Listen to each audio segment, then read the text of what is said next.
I believe in order for the world to change, we need to change ourselves. And then that changes the city, which changes the country, which changes the continent, and eventually changes the world. As we speak right now, there's people from third world countries, like South America and mainly Africa out there. What advice would you give to my brothers and sisters before we wrap this up?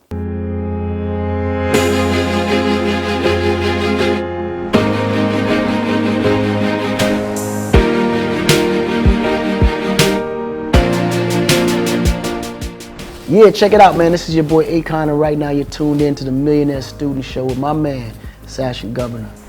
Yo, it's Rich the Kid on the Millionaire Student Show. Hi, I'm Ariani Celeste, and you're tuning in to the Millionaire Student Show. What's up, y'all? Tune into the Millionaire Student Show with Andy Milonakis. Yo, this your boy Soulja Boy. You tune into the Millionaire Student Show with Sasha. Keep it locked right here.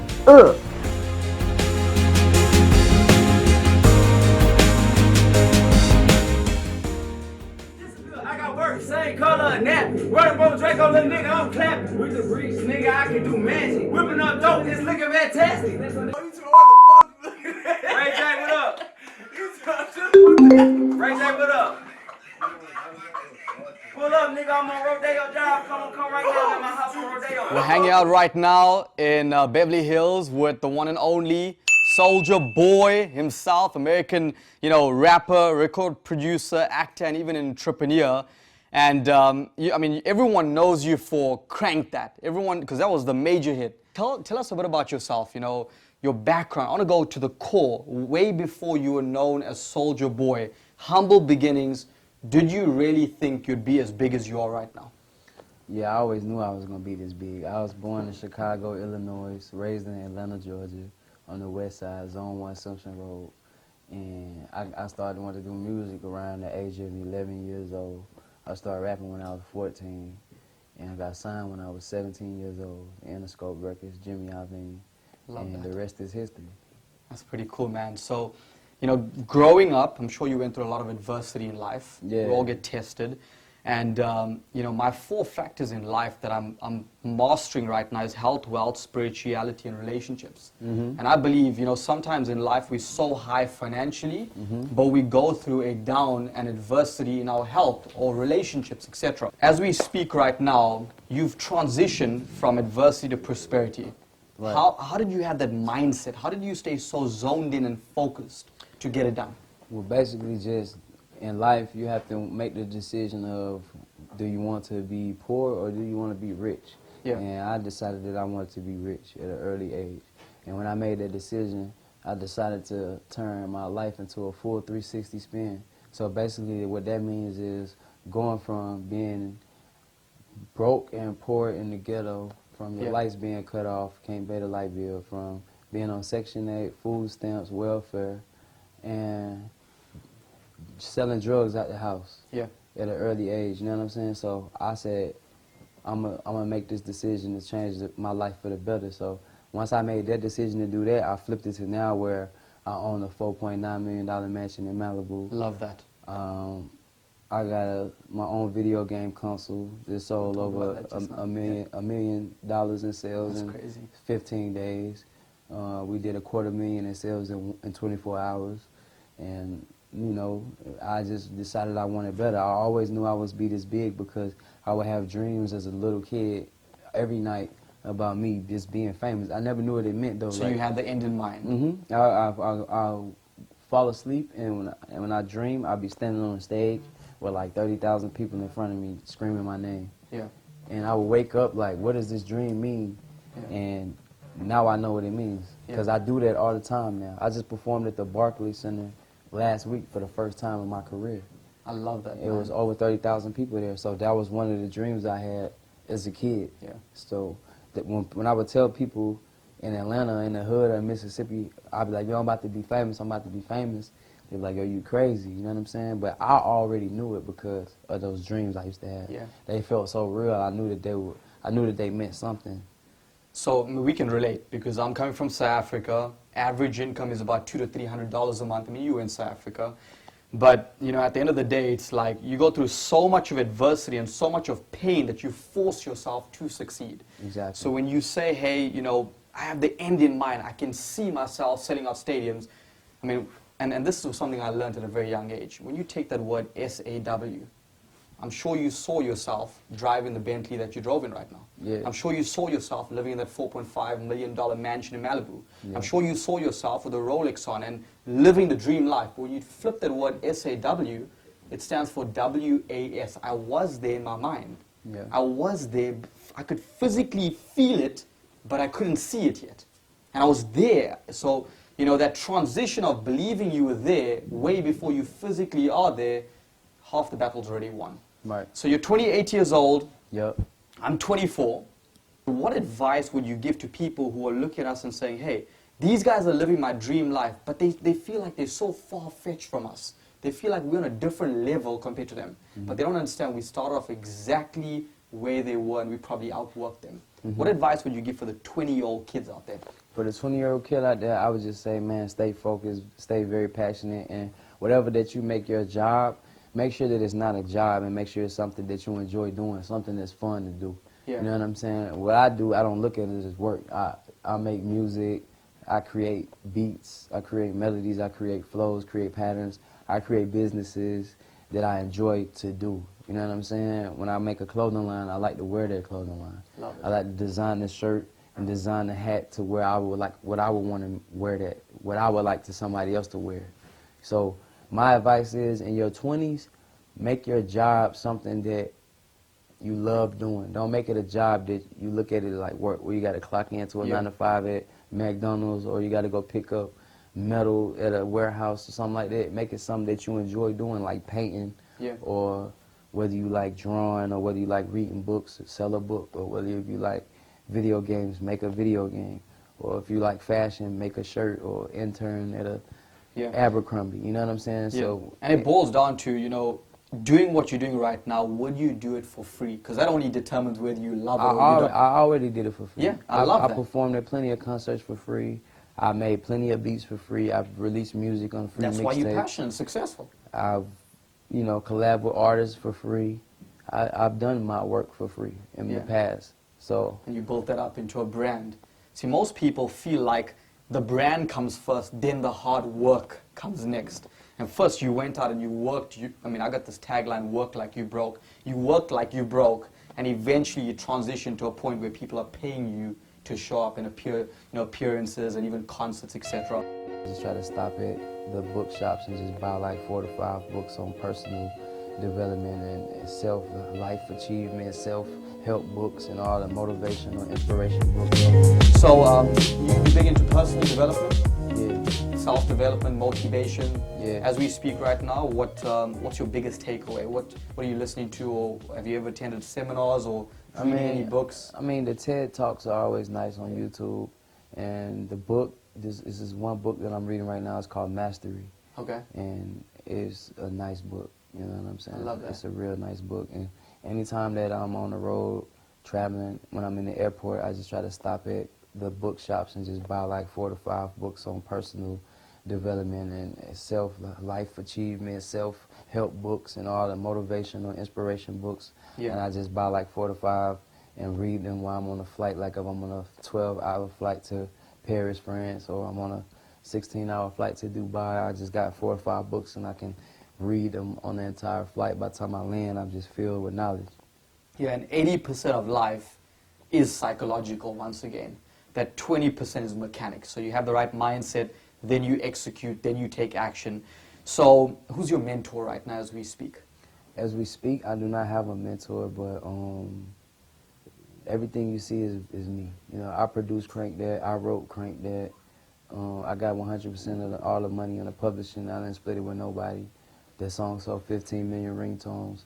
Initially, 3 million downloads digitally. I was the first artist to do that. But now it's just at Diamond, 10 million copies. I sold more than Thriller.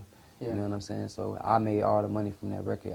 I made $10 million in 2010, and I was on the Forbes list for the Hip Hop's Cash Kings. So everything that I do right now is me by myself. I don't have no mentor. You get inspired by yourself? I've been inspired by 50 Cent at the early age of 14 in my teenagers. Yeah. And that inspired me to do the rap, and that's why I signed with Interscope Records. But Right now, as far as me being 28 years old and the life that I'm living right now, there is no mentor. I do everything myself. I'm not learning from nobody. Yeah.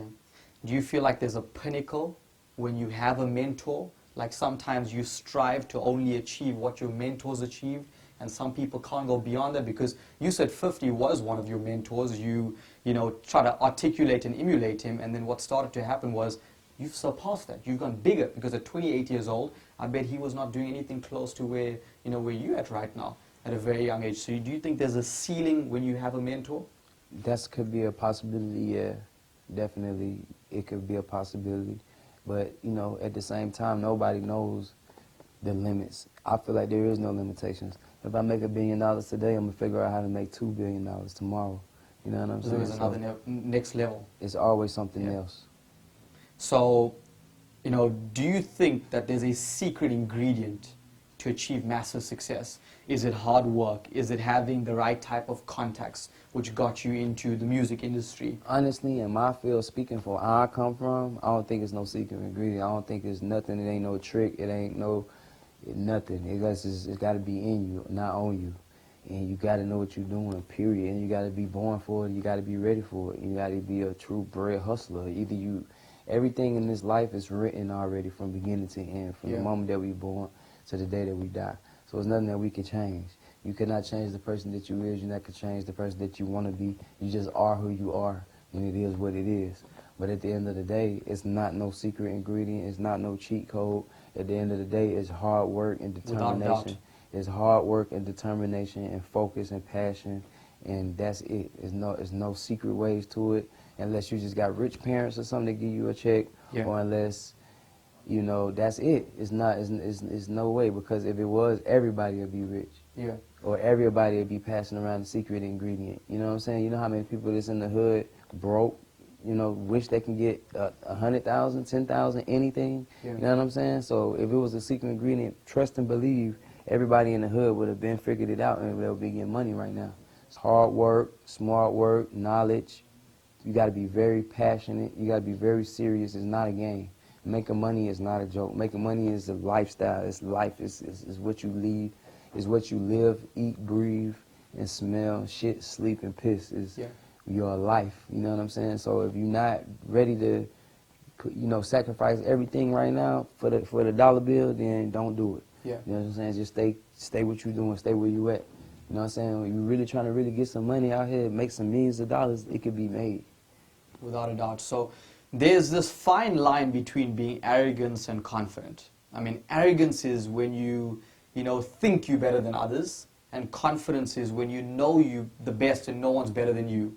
And I see it within you. You have that confidence when you walk around. It's not like you're competing with someone else.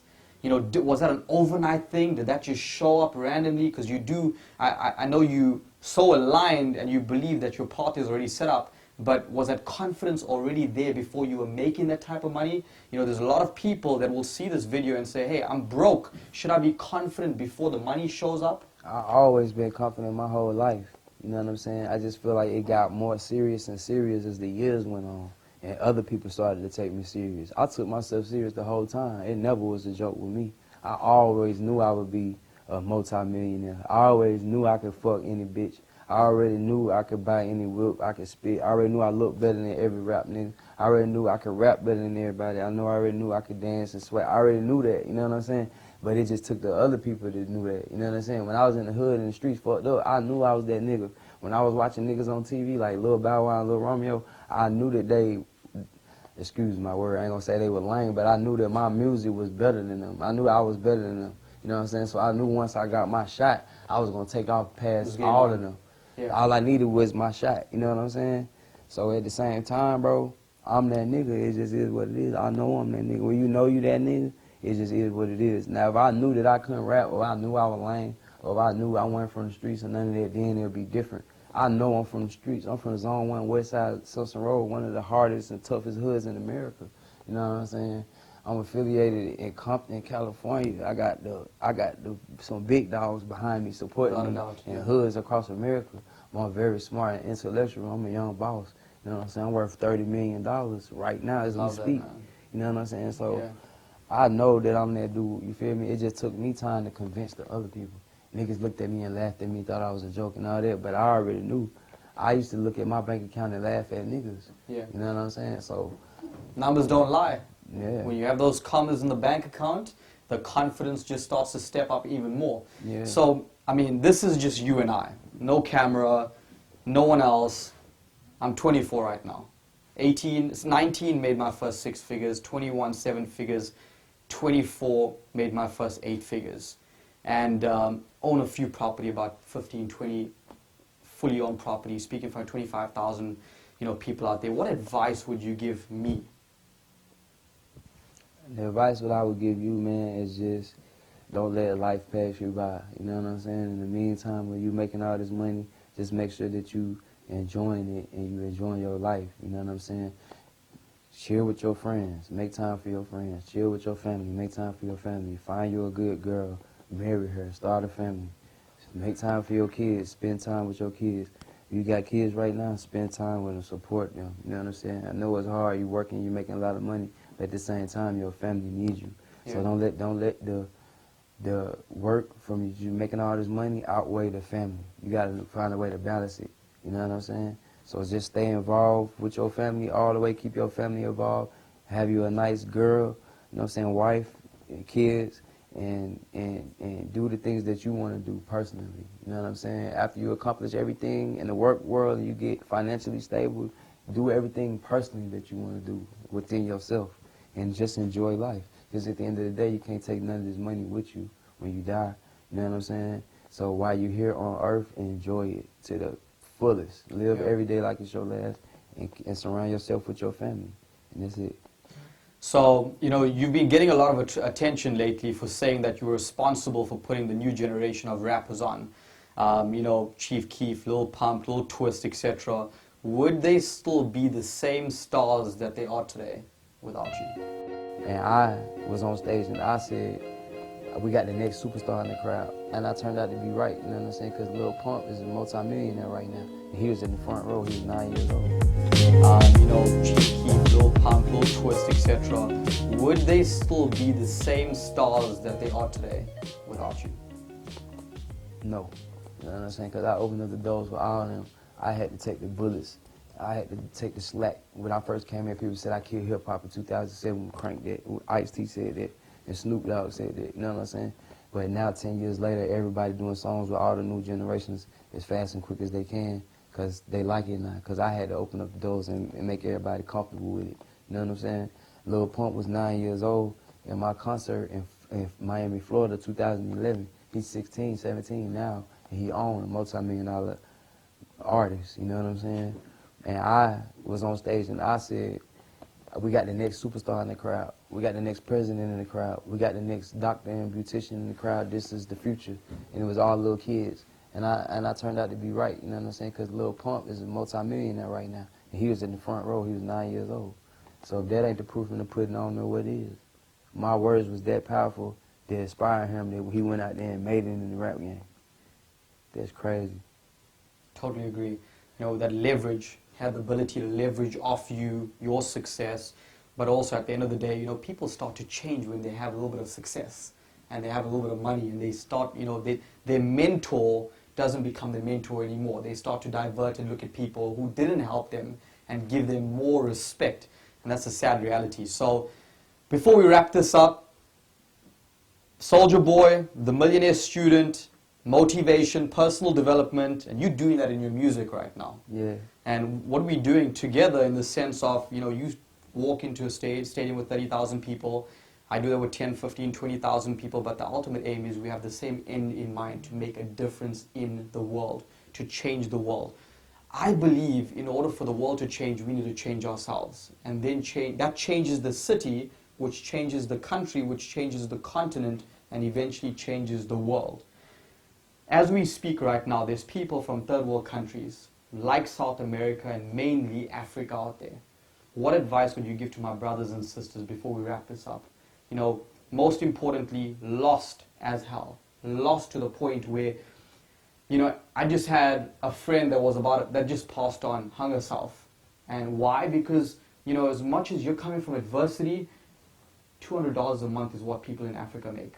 So when I look at that, they're hurting. They got a lot of pain. There's a lot of people that want to, you know, in their life right now, they just feel like they're done. What advice? I know you Soulja Boy right now, but let's get down to the core and say to people, hey, you have a shot. You are equal like us. Before we wrap this up, last few words. I would just like to tell everybody that it's different. It's two different ways to look at it. Everybody in Africa, I just like to say, stay strong, and help is on the way.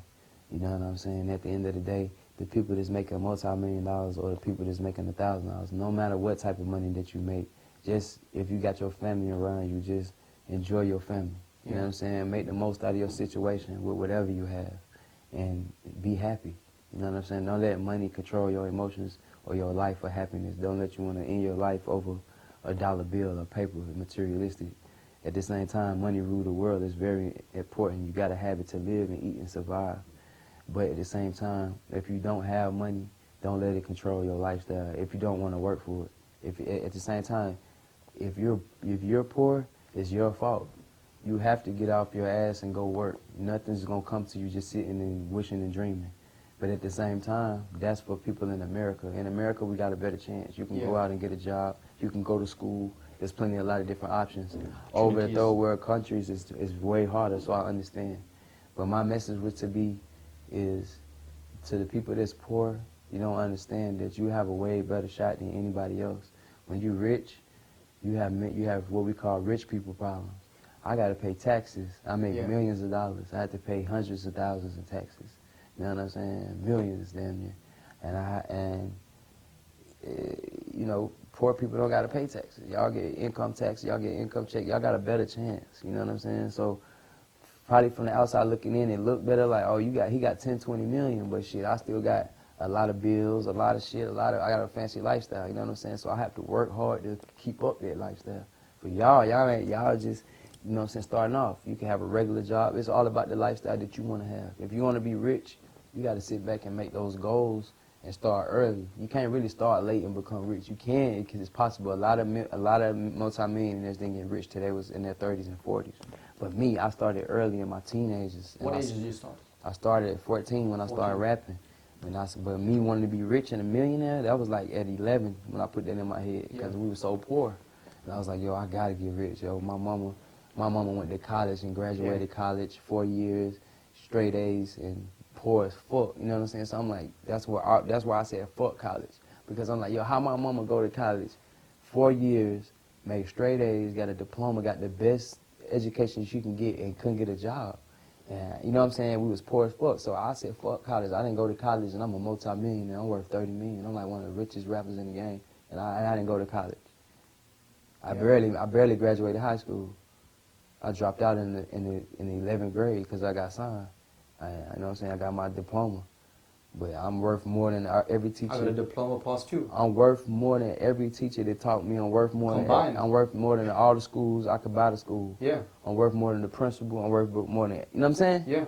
So it ain't really. And before we wrap this up, you know, there's a lot of hate around people who are entrepreneurs, like myself and you, but have no degrees to our name. There's a lot of hate because society forces us to pump more money in education. So, you know, obviously, and we're transitioning to online studying, but there's either people that are failing today and, you know, going out there and saying, hey, I'm not going to be the doctor, lawyer, and accountant, etc. And then there's people who actually do fail and make their life a total success. When you look at the top 10 Forbes list, majority of them are either high school or university dropouts.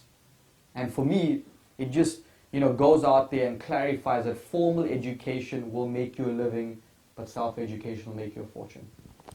I appreciate you on the Millionaire Student Show. TeamDraco.com. I'm teaching music classes. The one and only Soulja Boy. What's that site again? TeamDraco.com. I'm teaching music classes. Great. And, you know, you can learn how to make beats. You can learn how to rap. You can learn how to get a record deal. You can learn about the music industry. What's that app you're working on? My app? Yeah. I have a new app coming, Soulja Boy official app. Nice. Cool. The Millionaire Student Show with the one and only Soulja Boy. We'll bring him around the world. See you soon. I'm going home for it. Yeah. Draco. What the fuck, Draco? having lunch in Los Angeles, Beverly Hills with Anil Ranadive, entrepreneur, American businessman, and most importantly, he's actually a managing partner at Soma Capital. We'll go more into that in a few. Him and his family actually own the Sacramento Kings, which is a basketball team out here in Los Angeles.